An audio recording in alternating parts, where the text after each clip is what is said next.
inside the void, dark secrets can't wait. Running through the midnight hour, lost souls seek hidden power. In the static of the air, questions more than we can bear. Fragments of truth that tell distort, voices calling from the fort. Shadows speak, they never lie.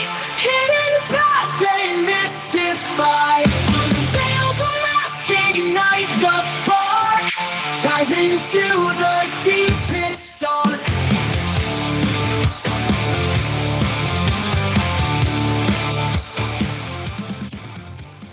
You've been told to trust the system.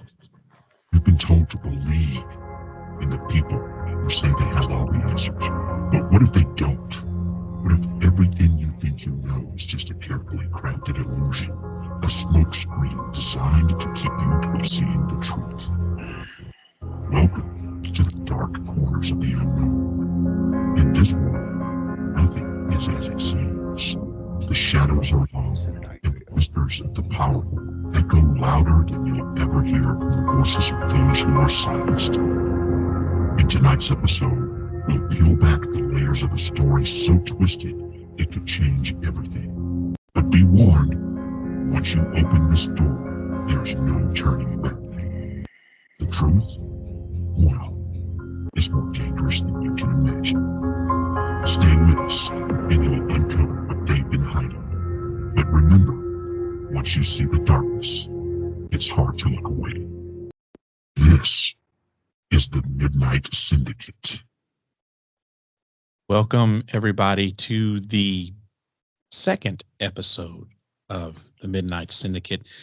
My name's Sandman. I'm the chairman of the board, and joining me tonight, as usual, Eric Easy E. Patterson, Chainsaw, mysterious former Marine, and our resident smart guy scientist, Drew. A resident smart ass. That's you, buddy. Welcome everybody to the Midnight Syndicate. Thanks guys for convening at this second ever meeting of the Syndicate. And man, we've got some stuff that Eric has been dying to talk about. So Eric, I'm going to let you run the meeting tonight. So tell us, what are we diving into? What deep, dark mysteries are we going to be discussing this evening? Yes, thank you for handing over the torch. Tonight we're going to get into the Sonora Aero Club, Charles Delshow, and these mysterious sightings that happened over the West, the Wild West, basically in the late 1800s. So, yes, the mystery airship sightings of the late 1800s. Mystery airship sightings, yes. The whole time period is kind of like from 1850 all the way to kind of the turn of the century. And so I'd like to start talking about the man who sort of, he recorded or drew these airship sightings, or not the airship sightings, but the airships themselves.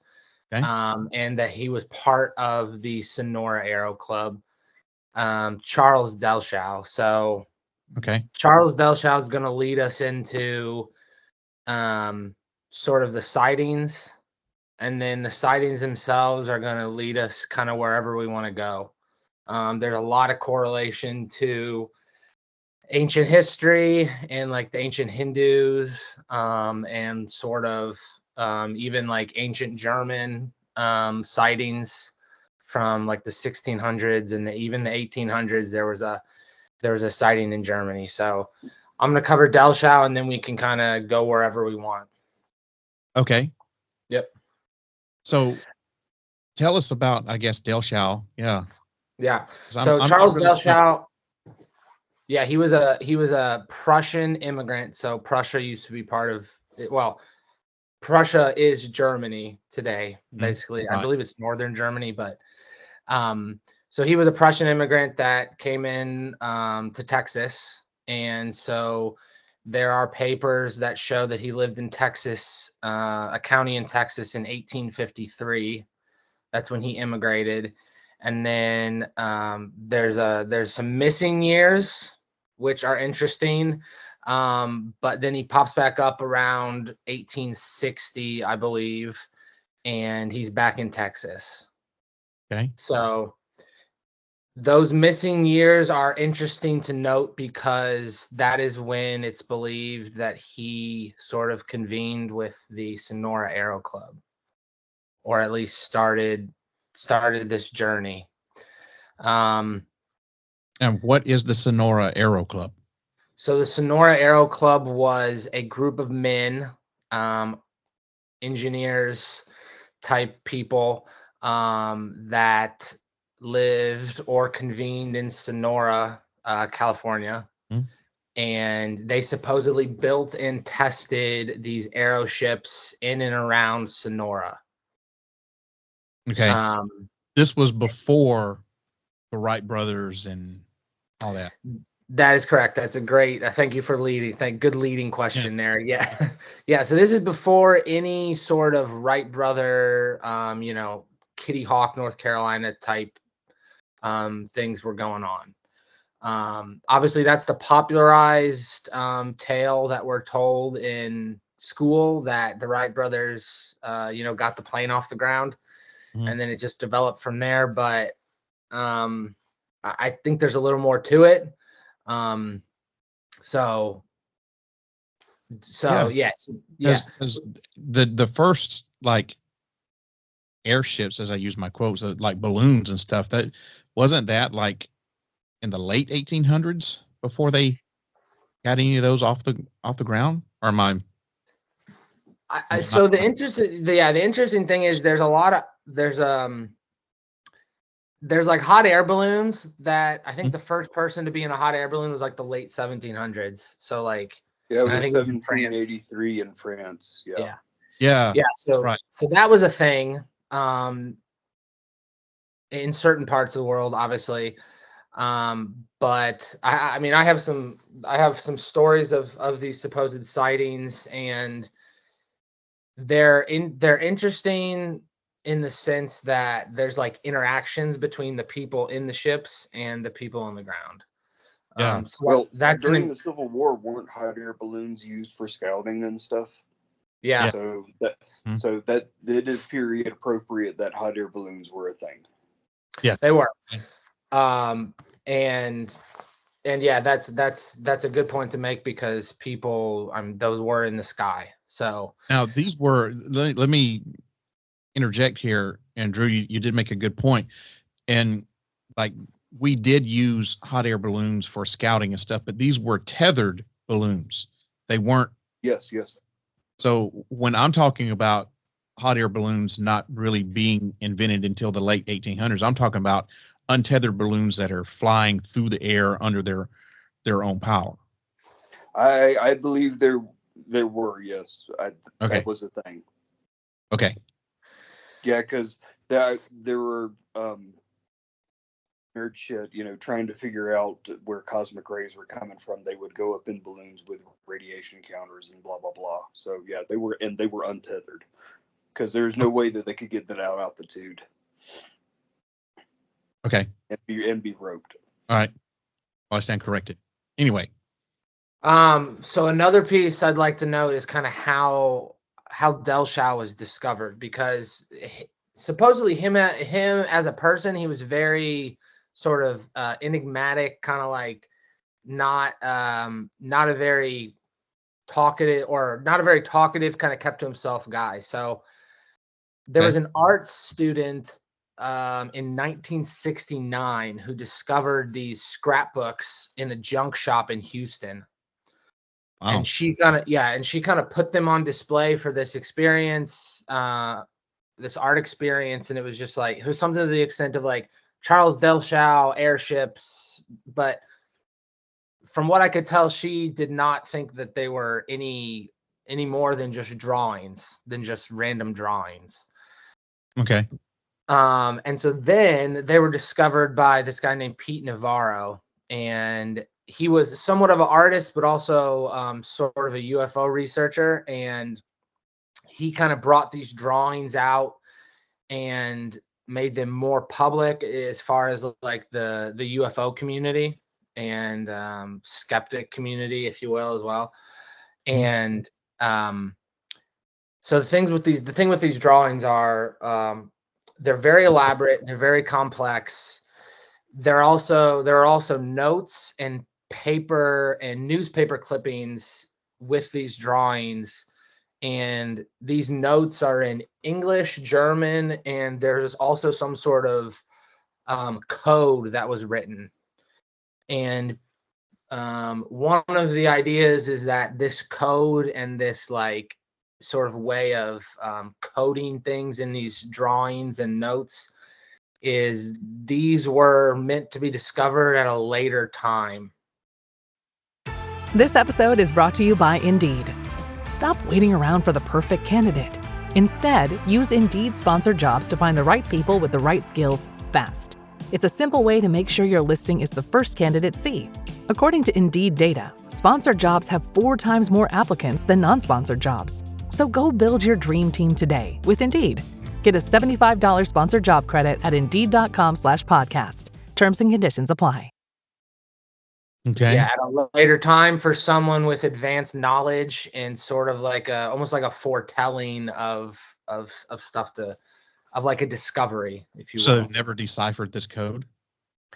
There's been people who have I think tried. I didn't get a lot into the deciphering stuff, but the language he uses, as I guess as it's translated, is very lyrical, I guess, almost like poetic. And so it's kind of like, yeah, it's that kind of vibe. So is the feeling that this guy had knowledge of some sort of advanced technology, or did he stumble upon something accidentally, or was he in contact? No, it was meaningful. The Sonora Aero Club had knowledge of advanced aircraft that they built and tested. But we don't know where they got this knowledge from.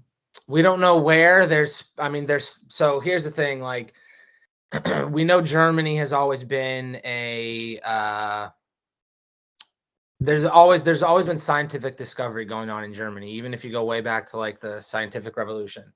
Mm-hmm. So one theory that I came across, and this is an interesting one, is there were sort of these 2 groups. There was a Sonora Aero Club, and then there was this other group called NIMSA. So NIMSA is sort of deciphered from these drawings. The group wasn't named NIMSA. I believe Navarro sort of coined this term, NIMSA. Okay. And so this NIMSA group is like a militarized group that was trying to get this knowledge, but to use it for militaristic means. Yeah. Okay. Not just, for the betterment of humanity. Yeah. Well, all right. Catch me up, Eric. All right. So there's this Prussian dude in East Texas in the 1850s. And then we get to Sonora, California, right? Yes, so that's and that was the Sonora Aero Club. Okay, so Sonora, California in the mountains, right? And this is in the 1850s, right? Yes. And so what kind of stuff were they building that was like out of, which was abnormal for the time? The pictures that Charles Delshow drew is supposedly what they were working on. Okay. Yes. So those drawings are supposedly directly from what they built. Okay. And so describe one of the drawings. Like, so the drawings are, so imagine, do you guys know what the Nazi bell looks like? The Kecksburg UFO Nazi bell? The Glocke, yes. The Glocke, yeah. So the Nazi bell, literally a bell. So some of the drawings look like that. It's a bell, sort of bell shaped, and they have all these intricate lines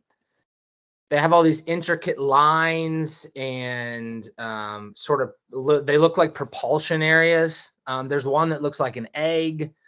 There's one that looks like the UFO sightings that you see that look like a disc. There's a few that look like that. But they're all look like hot air balloons. No. Drew, you're very familiar with the gods of the ancient Middle East and everything. What were the flying machines that the gods flew around in? Can you guys remember? The Middle East. The Vimanas, yeah. Are you thinking about Vimanas? Vimanas, yes.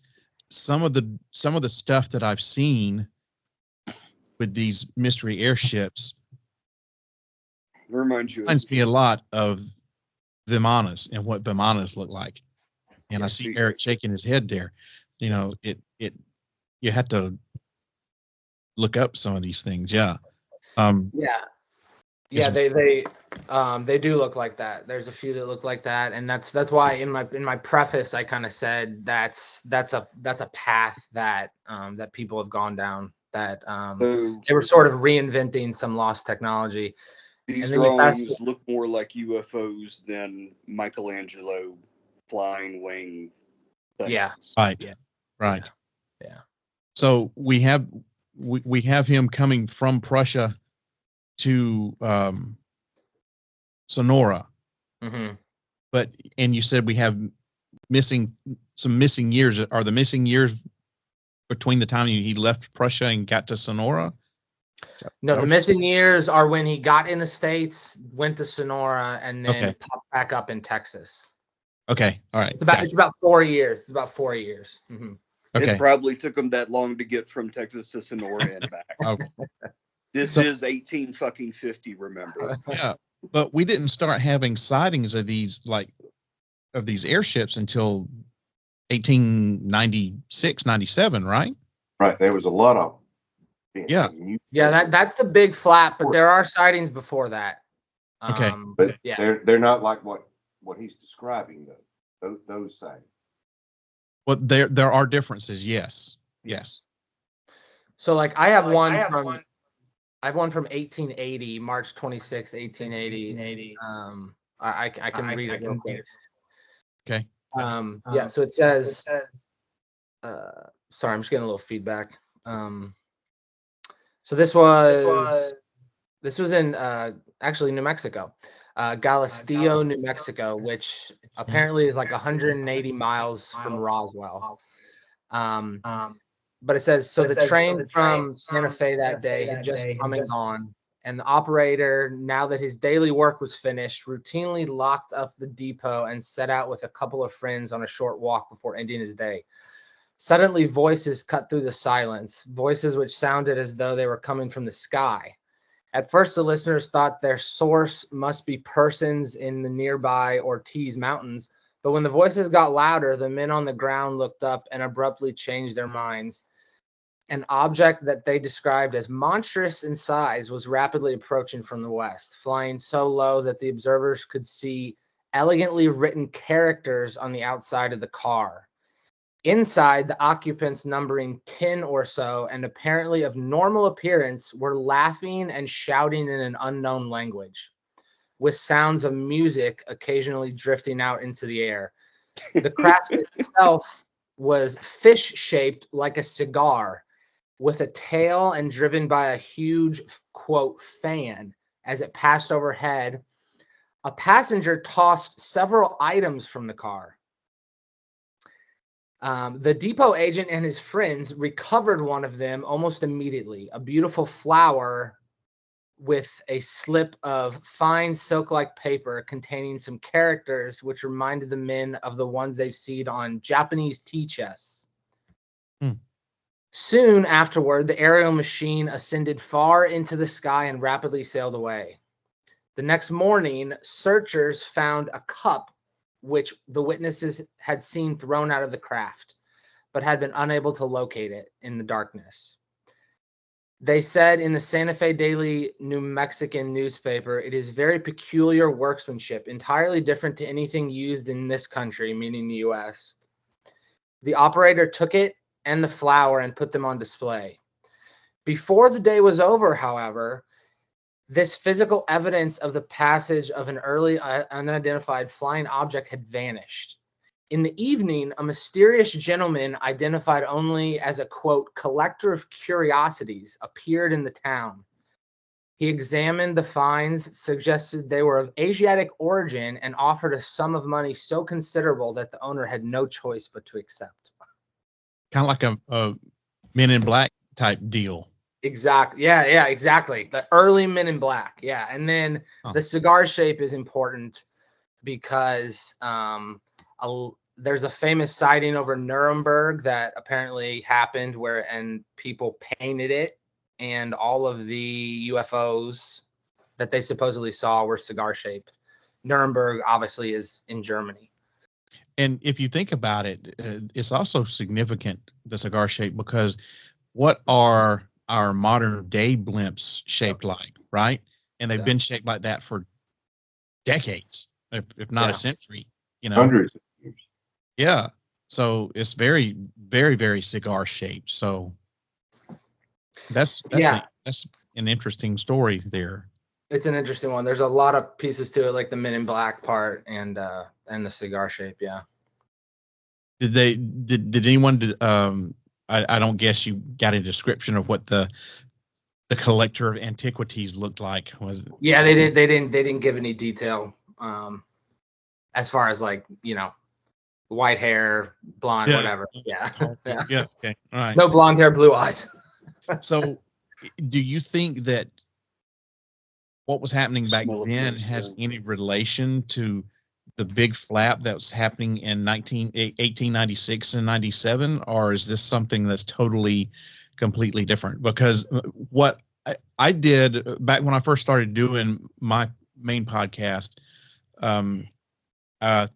I don't know if it was the very first season or the second season. I think it was the first season that I did. One of my topics was the mystery airships. Yeah. And mine was mainly on the 1896-97 flap. So this other stuff is kind of news to me. So do you think that are these connected? Yeah, I think they're connected just based off the drawings and based off of sort of the interaction. Like for some reason in all of these, I don't know about all of them, but for a lot of these stories, there's interactions between the people in the craft and the people that are witnessing them, like on the ground. Like there's one, I couldn't find the exact story, but I heard of it. I've heard the story. Like a guy literally got like this ship in the air was, I think it was trying to pick up water or something. And this random dude got hooked on like the chain that was connected. And when they started to fly off, the guy started to fly off with them. And they figured it. And some guy climbed down, I believe, and like unhooked the guy and then went back up. Yeah. So there's these weird interactions. And for the most part, they don't, the people on the ground don't say that they're like, Martians. They seem to identify them as like humans or at least human-esque. Yeah. I know there's this one guy named John Barkley who saw a cigar-shaped craft, and I can't remember the exact how the story goes, but he saw this cigar-shaped craft, and it landed, and one of the occupants came out and talked to him in like perfect English, and said he called himself Smith. Yes. Yeah. And he was going, I can't remember where he said he was going, but said he was going somewhere or something like that, and basically left. But I don't know what year that was. I guess I can't remember the whole story. Well, during those late 1800 ones you're talking about, there were several accounts, and they were reported in the newspaper of the day. And one of them, where somebody spoke to the occupants, said that the searchlight went out, and they couldn't continue at night without the search. And then there's another one where they said they were taking explosives to Cuba because Yeah. I remember that. Yeah. That's a good one. Yeah. I yeah, can't and remember then, before, but yeah, they did say they were like I taking. said, a lot of descriptions of like people riding bicycles that powered it, but then there's a lot of that said they had gas engines. Yeah, And there's they an had music or singing, but Yep. they didn't think it was singing because it sounded like a phonograph over just people singing. Yeah, there's an encounter. I was listening to some guys theorizing about like how these could have been powered and what at that point in time, what could possibly like float something like this. And there's an encounter where one of the airship occupants like lands and asks a guy for bluestone, which apparently meant like a limestone, some sort of limestone. And there's some theory that they were able to create some sort of gas by combining like a crushed stone and like water or some sort of liquid, and then that sort of propelled their ship. And then when they wanted to land, they would just release that gas. So There was also another story where one of these ships apparently landed and they summoned a doctor because the captain needed medical treatment. And then they forced him to go on the ship, but he jumped out over like a frozen lake or something. And where he initially reported that event, he later retracted it, saying that he was just stepping on rocks or boulders or something to cross the lake, or that he didn't really jump out of an airship that he was being held hostage on.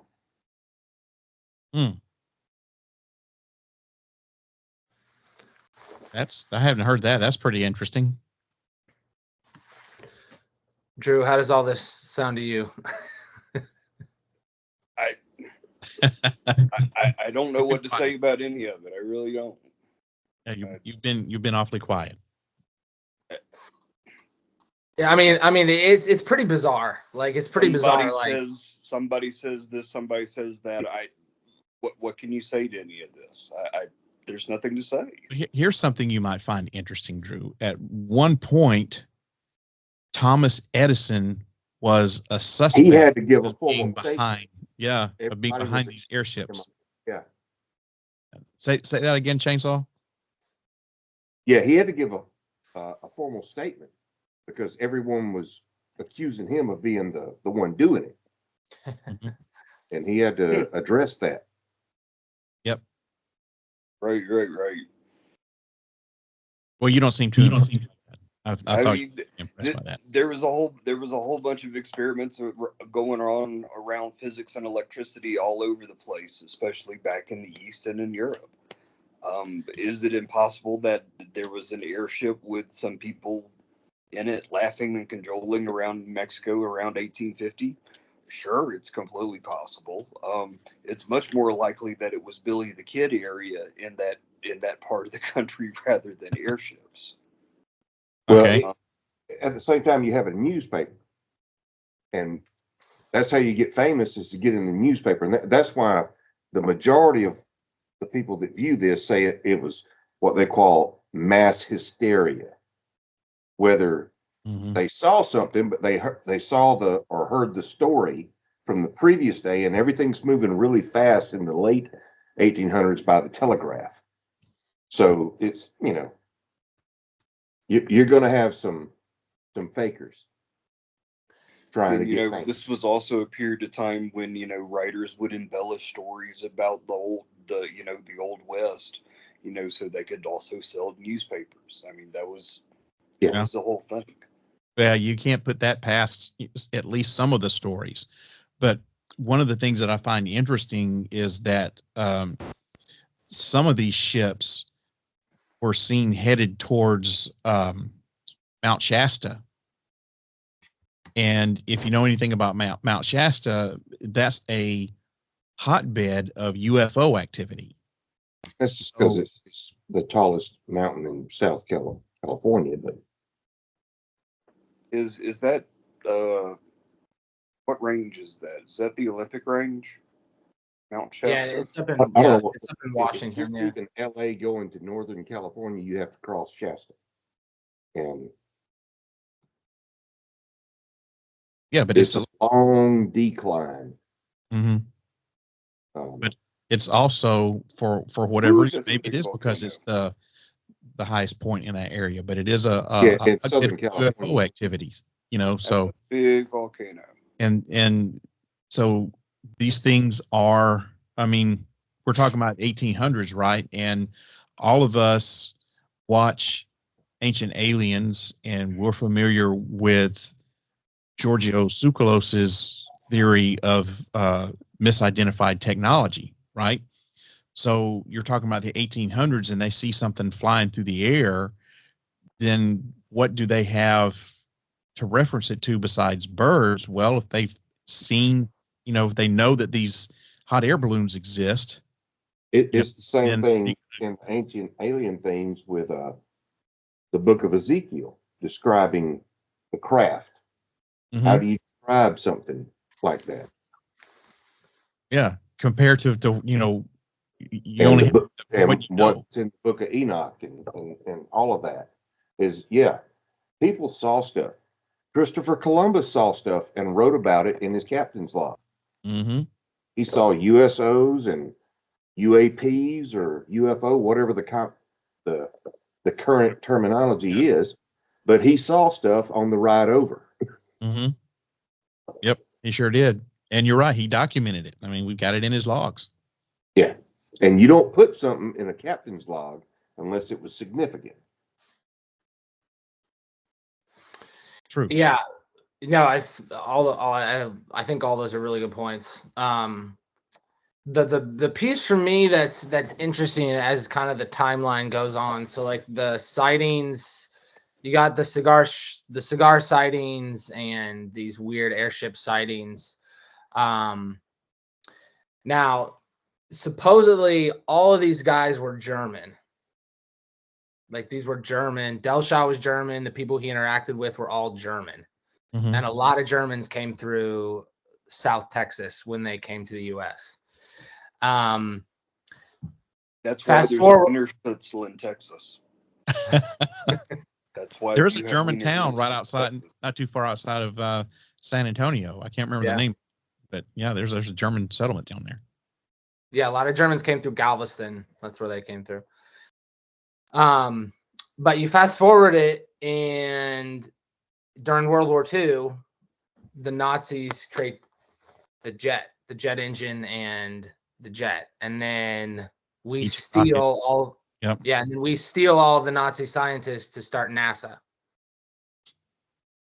Right. So I'm just saying, there's a timeline there that can be followed. That if you believe the And this is how the Nazis got into Alabama. There was 6 degrees of separation there. yeah, you know, and- It's pretty you can much make a joke one of it, and but done. you can make a joke of One, it, but two. you know that game 6 Degrees of Kevin Bacon, you could probably do the same thing with the 6 Degrees of Nazism, and you could probably within 6 turns figure out how Nazis are related to just about everything that we got going on here as far as technology and stuff. He invented meth. Yeah. Yeah, True. Herbert. That's how they were able to do the Blitzkrieg. Yes. Their soldiers methed up. well, but that's what I'm saying. Germany, like in that instance, Germany, they created a lot of the pharmaceuticals that we rely on today, like Mhm. Bayer. Yeah, that was all German. All of that was German. A lot of the scientific discoveries came out of Germany. So that chord for me, I'm not 100% sold that these were, the drawings to me are the strongest evidence. The sightings, I think the newspaper points, a lot of that was embellished. But the drawings and the extensive artwork of the drawings and the language and all of that, that's the biggest evidence, I think. At the UPS Store, we know being a small business owner means holiday time is still go time. Still get those orders shipped time. and still re-up on stamps and supplies time. That's why this upcoming holiday, while others close up shop, we'll be open and happy to help you keep being unstoppable. Come into your local store today. Most locations are independently owned. Product, services, pricing, and hours of operation may vary. See Center for details. The UPS Store. Be unstoppable.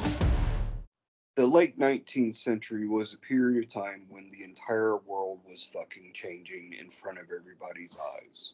Yeah. You were transitioning from, oligarchical, family-owned fiefdoms to the industrial age. In Europe, at this period of time, cities went from places of commerce and trade and arts, and they changed into industrial hellscapes literally overnight with coal-fired stacks and all that kind of shit. Yeah. And the old ways of governing were breaking down, and you started having the failure of the monarchies and the rise of the industrial robber barons, for God's sakes. Everything was fucking turning upside down in this period of time. Not unlike a similar period of time that we're all familiar with. Not going to say anything more about that.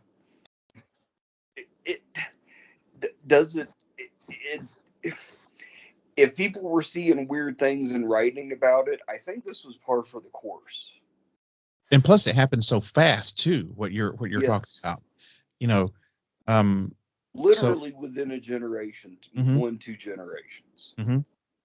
Yeah, and it was so much happening at one time that it was hard to keep up with. And I mean, in Germany, right at this time, Germany was undergoing its bullshit with Austria or whatnot, and hence there was a whole bunch of German immigrants coming to the United States, especially into Texas, around that time. It's very historically speaking. And this has, and the roots of Nazism in Germany were actually laid in Germany around this time, because that's when you started having everybody being all nationalist bullshit between, the southern Germans in Austria, where Hitler came from, by the way, and all that kind of shit. So, you start having the first rumblings of that kind of shit going on in Europe at this time. Everything was turning upside fucking down. If people were writing that they were seeing things in the sky, I think they probably might have. They were. There's no doubt. Some people saw things, but I don't know that some of these things are related to the other, which, just like the things we see today, I don't think they're all the same. Some of it is. But if they're not related, then who's building them? Well, I think they were probably, from the descriptions that were published, they sound like, some type of Zeppelin or hot air balloon or some kind of contraption that are powered by human beings that were smart enough and had enough engineering. There was a lot of them, talked about like people riding bicycles to power them. Mm-hmm. But the stuff that you're talking about were building earlier, rockets. that's on a whole nother level. That's more advanced than what came later. And to kind of go along with your point, Chainsaw, once again, I don't have a date. I don't remember what the date was, but in Aurora, Texas, one of these airships hit a windmill, and whoever was the pilot died, and they buried this guy in the cemetery in Aurora. They burned him. Yeah. Yeah. So that's the story I was trying to remember. Yep. And the story I was trying to remember is Aurora, Texas. Yeah. And I can't remember if this guy, what they said he looked like, if they said he looked human or not. I can't remember. Looked like the devil, and they burned him there. That's it. Yeah. So, I think to Chainsaw's point, he's trying to make is how many of these things were man-made and invented and flown by us, and how many of them were not man-made and not invented and flown by us, so who the fuck knows, because it was all fucking snake oil back there. But what percentage? You could say any damn thing that you wanted to, as long as you could tell a story. Yeah.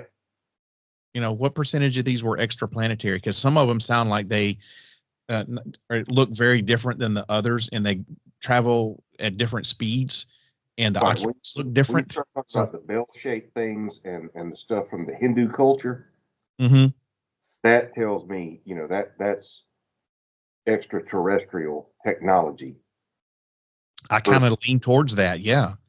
versus, I mean, that's been around long before, the Wild Wild West. Yeah, but I think there's a certain element of this that was made by us here, invented by us here, and flown by us here. Now, did they come up with that knowledge themselves, or did they find us craft or something, or did they, were they probed? Did they get abducted and probed, and this intel passed on to them? That's the big question in my mind. Well, also, I think there were, I mean, today, obviously, we have big oil, and, that's what everything's powered by. I think there were a lot of technology, not a lot, but I think there were technologies that did not get adopted mainstream that kind of just fell to the wayside. And, I think that could explain some of the alternative stuff, because, I mean, there's obviously the UFOs of modern era that, I mean, you can argue if they're reverse engineered or if they're, interplanetary or whatever, but they're obviously not using gas from the station down the road. They're obviously they're obviously using some sort of alternate propulsion, some different fuel source. Yeah. Yeah. And Drew, to kind of go back and just touch on what you were saying about how everything was changing so fast. This really has nothing to do with nothing, but I think it's kind of ironic. But the Generation X, okay. Let's take that for example. You were talking about in the late 1800s to early 1900s, or with this generation or two, how things were changing so fast we couldn't keep up with it. Look at Generation X and everything that Generation X has had to keep up with since the mid 1960s, early 1970s, right? You had 3 television stations that you had to get up and go across the room and turn the knob on, to now you have satellite TV or internet TV with hundreds of thousands of channels to watch, and we've gone through VCRs, video disc players, laser disc players, 8-track tapes, cassette tapes, CDs. Now I got MP3s, telephones that were I got people that don't even know what a fucking cassette player is anymore. Exactly. Or even an 8-track. The telephones were these big black rotary dial boxes that had to be plugged into the wall. Now everybody's got a damn computer. Don't even get me started with computers. That's my why first it's so computer hard was a for TRS-80 Radio Shack. Yes. We're so blasé about all this technology now. Electromagnetism was still fucking magic back then. Exactly. Eric, you need to Google up Radio Shack TRS-80 color computer. I had one. The only thing I know from that sentence is Radio Shack. I didn't have no concept of the other Exactly. part. Doesn't even exist anymore, except for, I think, online. That used to be one of my favorite places to go, was Radio Shack. Oh yeah, I remember when I was like young, like 6 or 7. I remember seeing Radio Shacks, but that's about the last time. That's an era you totally missed. I mean, shit. Yeah, we were around when video rental store was invented, and we've outlasted that. That shit doesn't exist anymore. When I was a kid, and Drew and Chainsaw can easily relate to this because I know exactly what I'm talking about. But that was one of the highlights of the weekend, was getting your parents to take you down the road to the video store so you could walk the aisles of all these videotapes, these VHS tapes, and pick out a movie. And you didn't pick it out based upon what the synopsis was or how many good reviews or stars or anything. You pick that shit out based upon what the picture of the cover on the box looked like. And if it had blood and guts or some titties on there, you're like, this is the one I'm getting. I mean, in our lifetime, Sean, we have gone from Playboy magazine to sex robots. We're so close to the sex bots. We have gone from Playboy magazines all the way to sex robots. Yeah. In less than This one lifetime. changed since I walked away. It was all fembots. The fembots were aboard the ships. That's all it was. It was just fembots. Exactly. That's the conclusion. But we were just talking about how, Drew was saying earlier about how back then with the Industrial Revolution, how things changed so quickly. And I was comparing that to what has happened with Generation X and how technology has just boomed over the last 40 years, 50 years, and how the Gen Xers have lived through all of this advancements in technology. And sometimes it's just, people wonder why Gen X people are broke is because they had to spend our freaking life savings on these goddamn new technology that comes out every couple of years. Keep up with it. It's more so in just the last 20 years. Once the iPhone, we had cell phones, but a smartphone. Sizes of small suitcases. Everything. Yeah, it did. It did. It's like you literally have a computer in your pocket. Everybody has in their pocket a computer, a telephone, a high resolution camera, and video camera. Yeah. And nobody, let's face it, you've got they call it a cell phone, but how many of us really use it as a phone, right? Because nobody fucking uses this as a phone anymore. Nobody talks. Exactly. Everybody has a phone in their back pocket. Nobody talks anymore. Nobody wants to talk, right? I remember the days when your phone would ring, and you'd be like, "Ooh, who could it be? It's a surprise. Who's going to be in the other end?" And now you're like, "Oh God, who's this bastard that's calling me? I don't want to talk to them." Or you look at it, what's the spam call? We wanted to talk to our friends for hours and hours and hours all the time. All the time. I know. Now it's like, nah, I'll fucking call you next month. Yeah, it's like, calling me. I was like, damn, it's Eric. I just talked to him like 2 months ago. I don't want to talk to him again. We only had like 4 channels on the TV.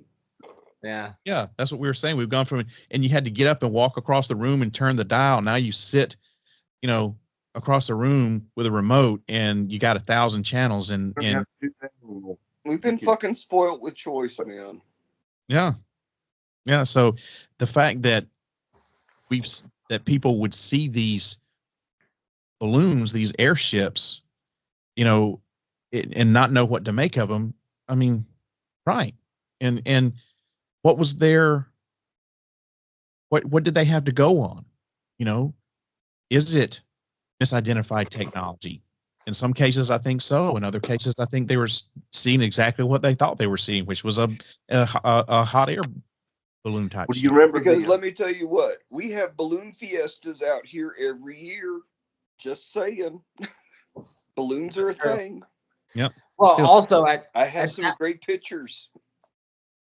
At that point in time, at that time in history, like, there probably was not a better place to test something as far as like space, freedom.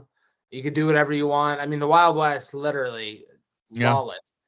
So that's another piece is like the Wild West was literally fucking wild. You could do just about anything. You could do whatever you wanted to do out here.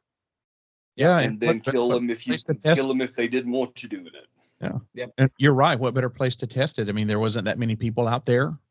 Robert Goddard came out here to experiment with rockets as well. There's not a lot of people there, and that happened around the Roswell area, because that area of New Mexico makes West Texas look good. Yeah, I bet.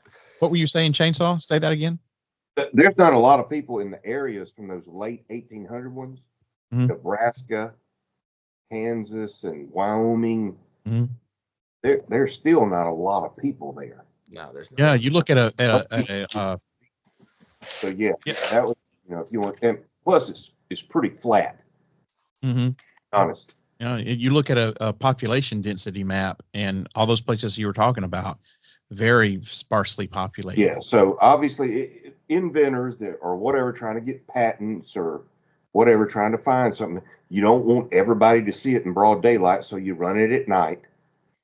You'll have to have a searchlight because you can't go high enough that you can avoid certain obstacles. So, yeah, I mean, it's all feasible. I mean, that's remember the show The Wild Wild West? That was from like the 60s, but that most of their stuff, it was like James Bond in the Wild Wild West when all this technology that could have been made. Yeah, you're right. You're right. And you also make another very good point about what were the altitude of these things, because a lot of them were seen at low altitudes, right, Eric? Yeah. Right. And people people reported hearing people on the vessel saying we're too low. Yeah, and talking and music playing and stuff like that. So it has to be rather low.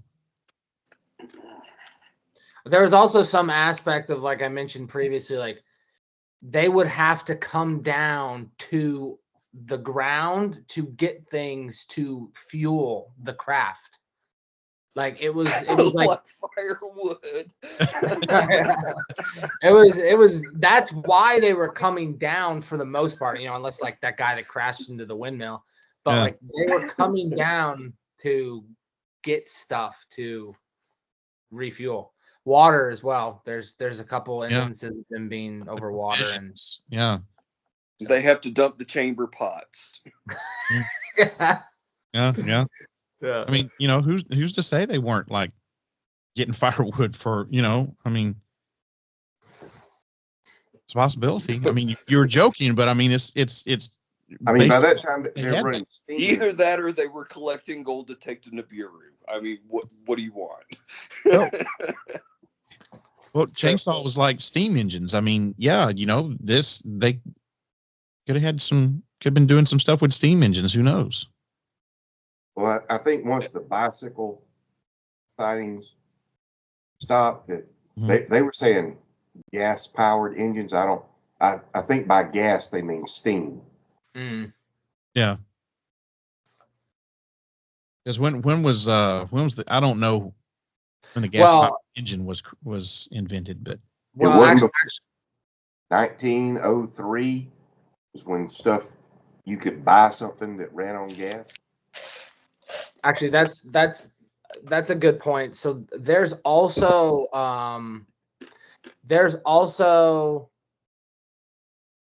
Delshao. Let's see, where is this? Delshao. So this is from an article on slate.com. It says Delshao's history of the club recorded that one of the members had discovered a secret source of energy.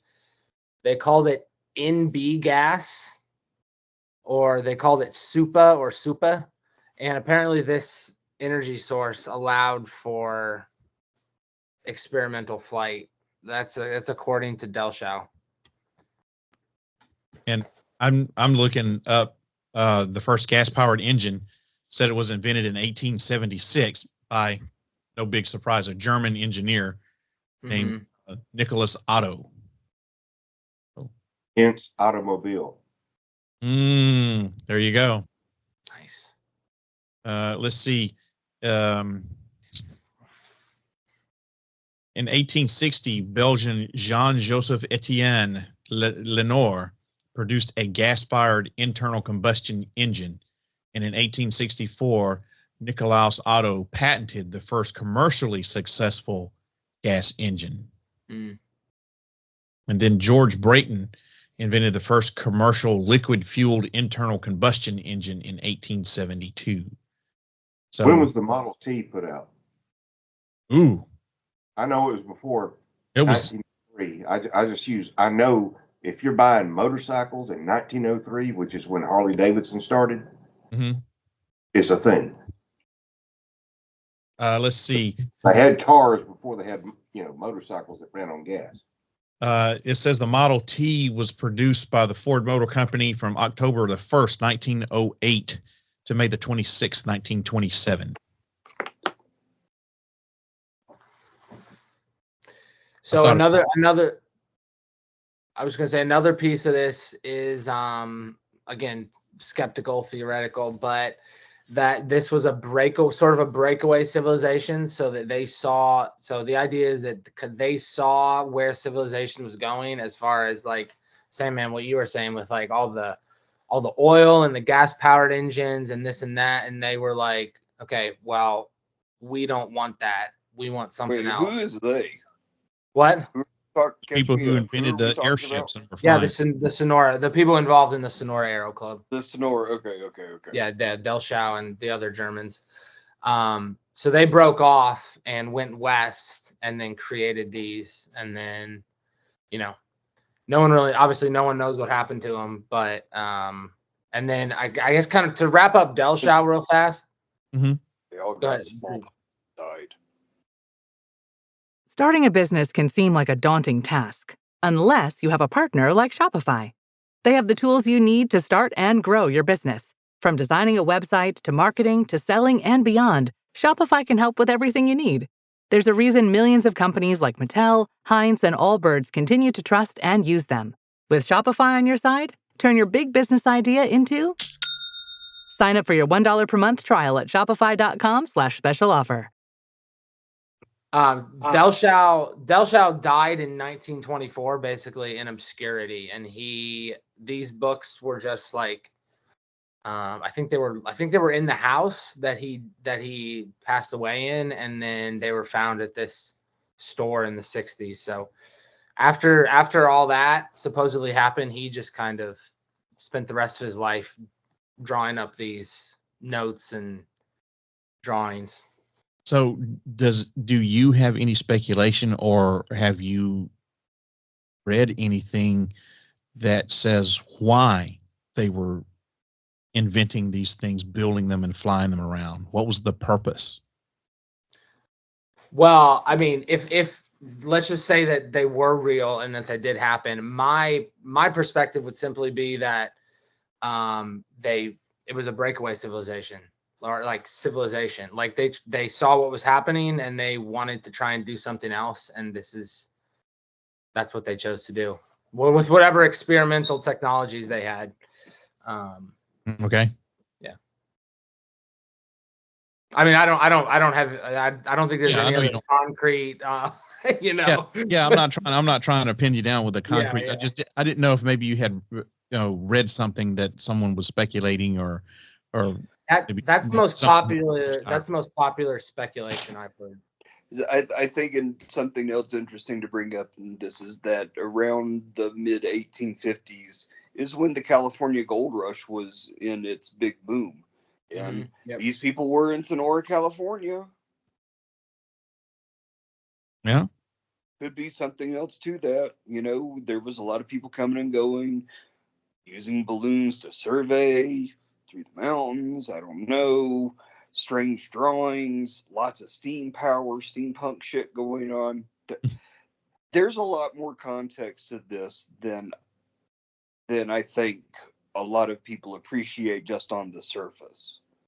Well, that is a great point, because when you were talking about that, it just popped into my head about there is so much mystery that surrounds the California gold rush in that area, not just California, but the gold rush of the West period.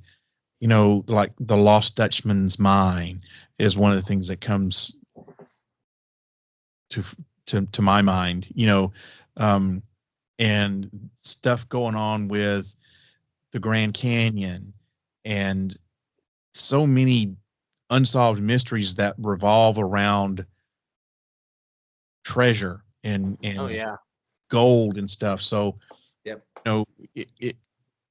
what if the two could be linked in some shape, form, or fashion? At least some of the stuff. I'm not talking about the whole thing, but at least some of the stuff. Maybe there's something to it there that we've just kind of discovered. Who knows? Maybe they were using those ships to get to places that you couldn't get to, at least not easily, on foot or by pack mule or whatever, or in, mining some gold out, putting it in the basket. If there's a quick way that you could get over those damn hills, Oh yeah, because that means you're a claim jumper. Get there first. Yep, there you go. What were you going to say? So if you're an inventor and you're you're trying to create this kind of thing, why not go to where the money is and get people to You're in a invest? perfect environment for it. Right. That's what the old West was somebody trying to sell you something. Yeah. Making you think you were going to get richer if you bought into it. Yep. Yeah, that's true. There's a lot of that going on. So good point. Yeah. If you got something to show, hey, I can do this, and this guy got a little scratch from panning or whatever, and you'll sign a piece of paper that may be worthless, but they did it back then, Mm-hmm. Do you think this But man if you're might an have went inventor- over to California so he could prospect for gold? Didn't succeed and came back. It was the whole club. Could be. I Yeah. don't know. I mean the Drew, I don't disagree with you about the air balloons or anything like that, but his drawings are not of air balloons. Yeah, and the images they put in the newspaper are way different. Yeah, that's it. Honestly, the drawings are the thing that keep me hanging on, because the drawings are of bells, vimanas, and some weird things that resemble the bicycle type stuff. So that's the main thing keeping me hanging on is the drawings. Now he could have just been bullshitting everyone and just had a great imagination. That could totally be true, but I'd like to see them, but just based on, I think we're comparing apples and oranges. Just because it's in the 1800s doesn't mean they're similar. I think anything that's like a bell shape or the Hindu culture, that's way older, way more advanced than what these people reported in the late 1800s. I tend to agree. I think it's a smattering of, seeing people who had these airships, these hot air balloons, for lack of a better term, versus some people who are actually seeing what we now call UAPs. So I think it was a smattering. But once again, you go back to the misidentified technology thing. What did they have to go on back then to describe a UFO? What would describe the Fravor incident? They called it a tic tac because that's the shape. But that shape is throughout history been reported. Yep. So is the egg. That's another biggie. Yeah, we're just now seeing and hearing about a bunch of egg-shaped craft and stuff that's being discovered, quote unquote. Oh, it has been. You're just now hearing about it. Just now hearing about it. Yeah, exactly. Late 1800s is when sci-fi starts coming out, right?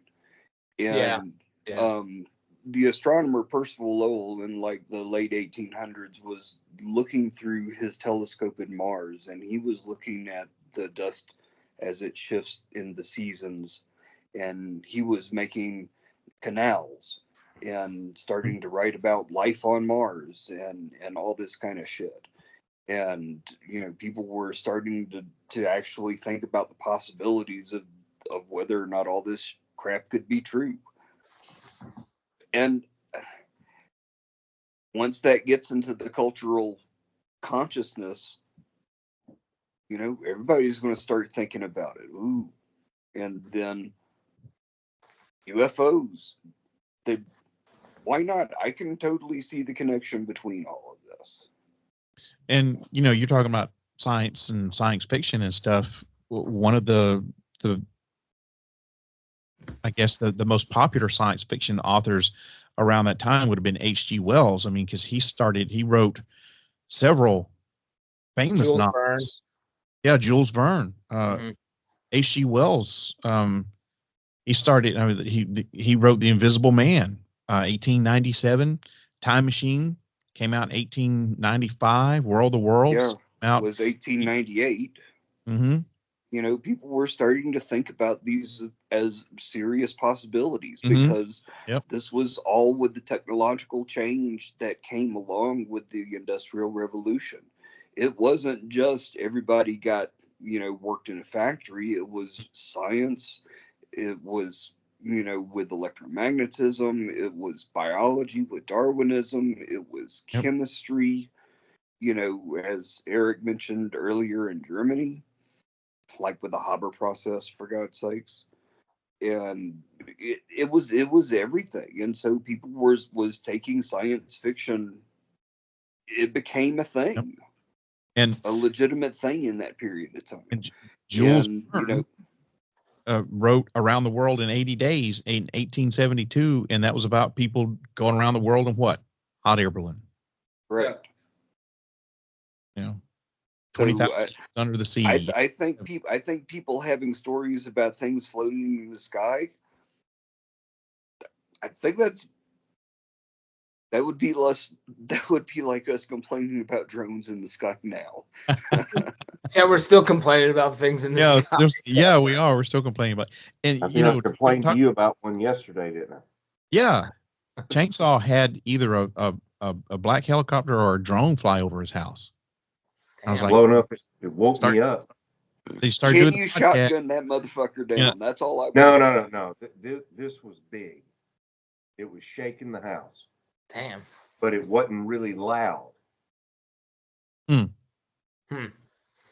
Which, in my text, I told you, I said, if somebody else had their TV on, they probably wouldn't even hear it. But the vibration woke me up. So you started doing this podcast, and all of a sudden now you got flybys. Yeah, that was your. That was your yeah. Well, guys,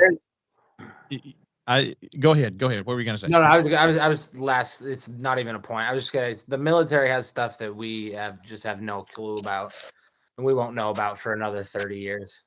I mean, that's just the nature of the beast. True.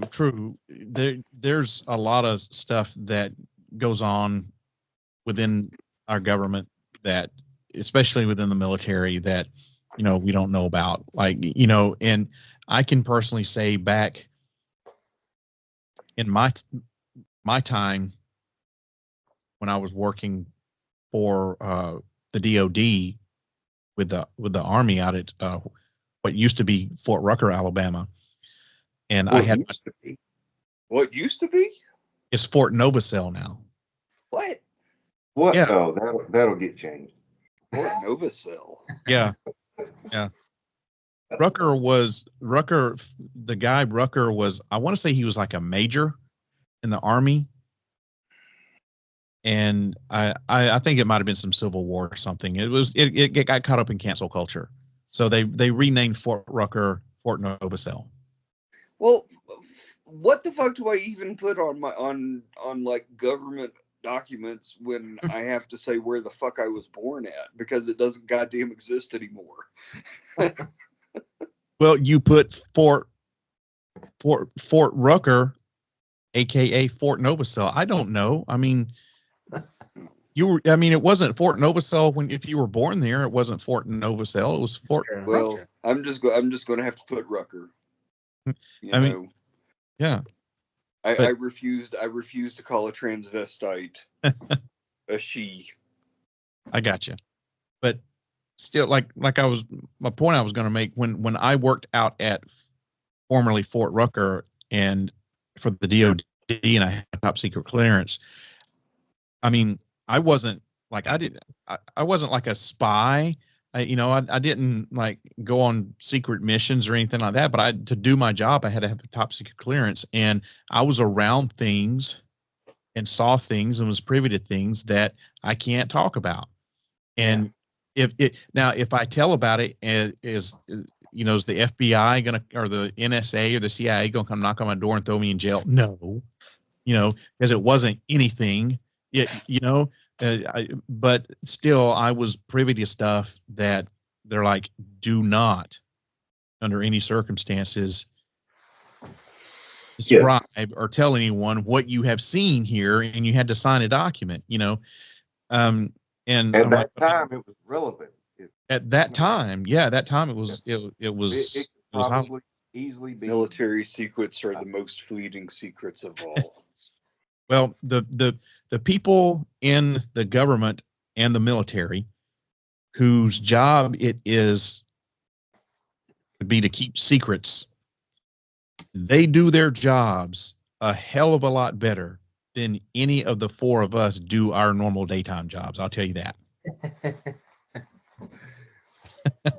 Their life Those are depends some on anal retentive motherfuckers. Let me tell you what. So I don't know how we got off on that subject, but yeah, so we're going to end it here because we're out of There's a time. reason they're alcoholics. There is a reason.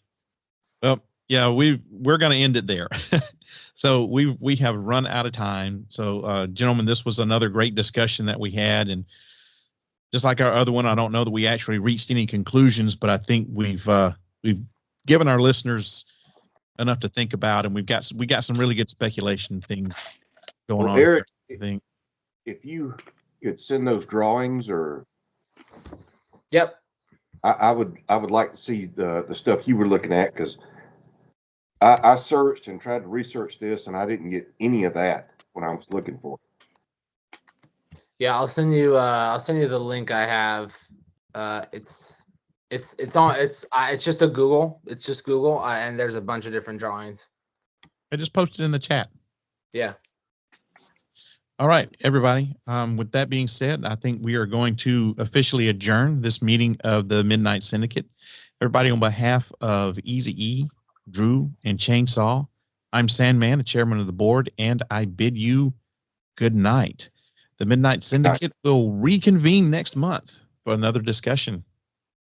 We'll see you at the next meeting, guys. Good night, everybody. Hey. Here comes the Midnight Syndicate, lost souls part of their lit parade. Darkness claims one life forsake under the moon of twisted fate.